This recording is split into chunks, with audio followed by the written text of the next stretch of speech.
Thanks again to the team at UCSD. You guys have been great partners since the very beginning. I also want to thank Vanessa, who's our board president, for these awesome slides, but also especially for helping to take KDF to the next level.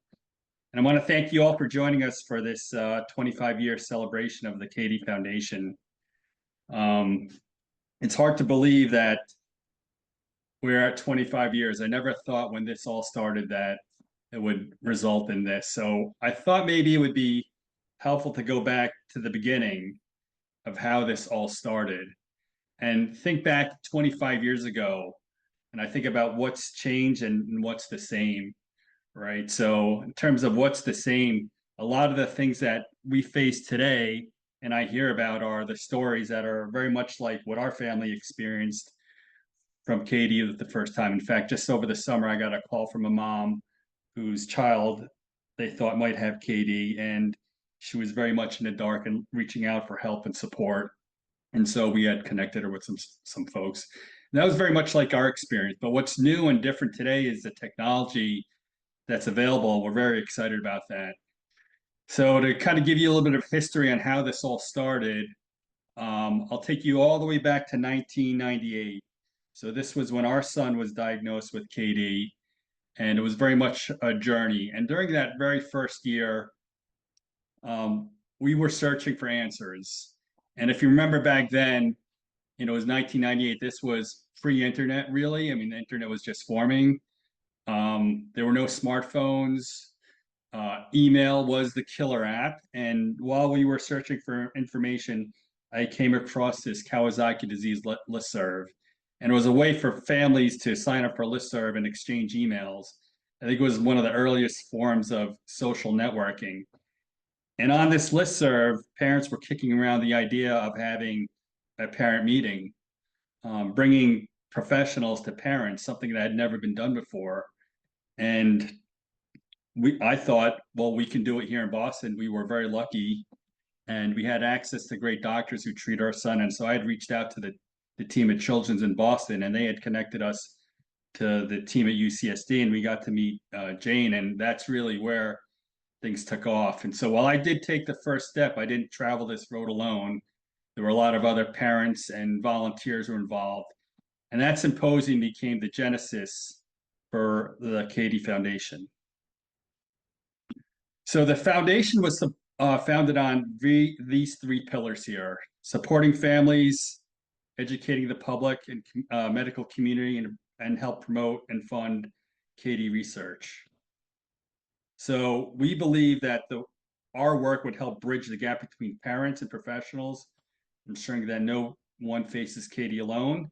And we believed very early on that even though as parents we're not medical professionals, through education and awareness, we could save lives. So these are some of the milestones of the foundation over the last 25 years. It's the National KD Awareness Day on January 26th, a KD biorepository and DNA bank, global symposiums and virtual events.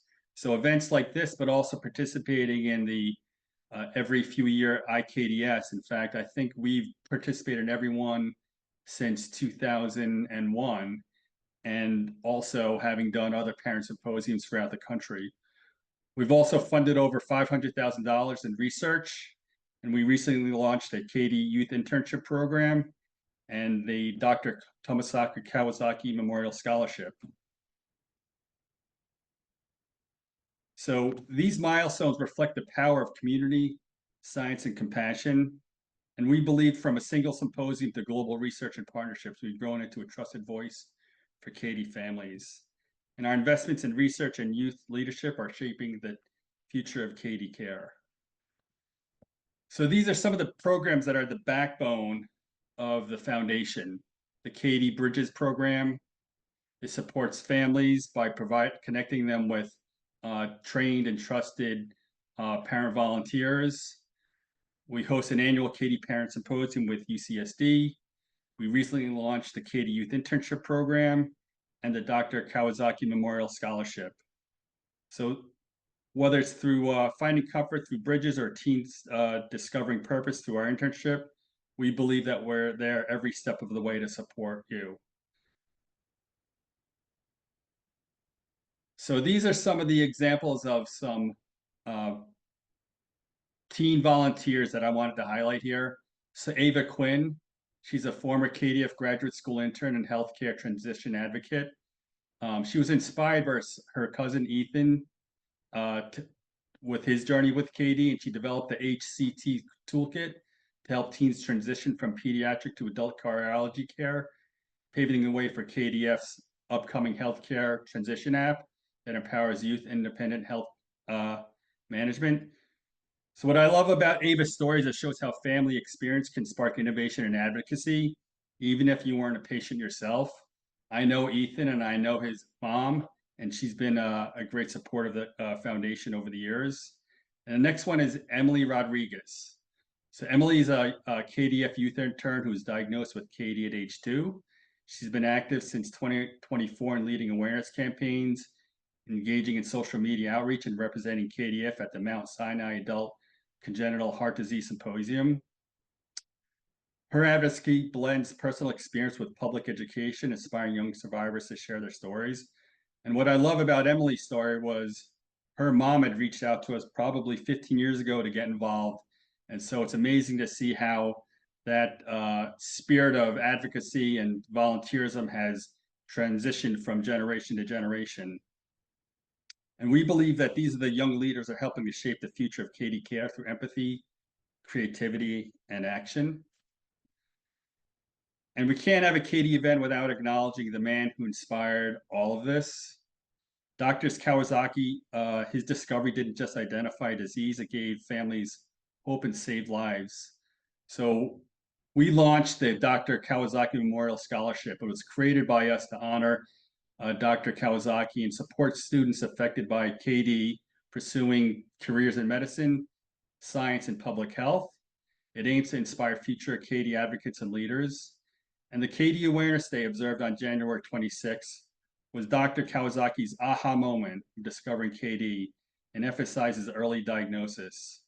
So we conduct annual educational campaigns around this day to honor his contributions and amplify the voices of KD families, continuing his mission. So it's not just a date, it's a tribute to the man who gave families hope. KD Awareness Day ensures his legacy lives on in every life we touch.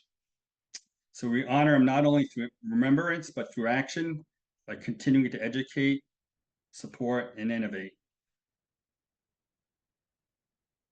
So looking ahead to the future, what's next for KDF? We believe the next chapter of KDF is about innovation, inclusion, and impact. By investing in youth and families, we're building a future where KD survivors become leaders, advocates, and change makers. We're proud to support innovative research efforts like AI tools for early KD detection and studies exploring new treatment options, while strengthening global partnerships to ensure every child has access to timely, effective care. And so with your support, we'll continue to fund research, empower families, and save lives. So how can you help be part of the mission? You can volunteer, donate, and raise awareness. Whether you give your time, your voice, or your resources, we're helping to save hearts and change lives. Every action, whether big or small, brings us closer to a world where no family faces KD alone. Together, we can fuel hope, fund research, and build a stronger KD community. So I want to thank you for being part of this journey. It's been an amazing 25 years. And here's to the next 25 years of hope and healing.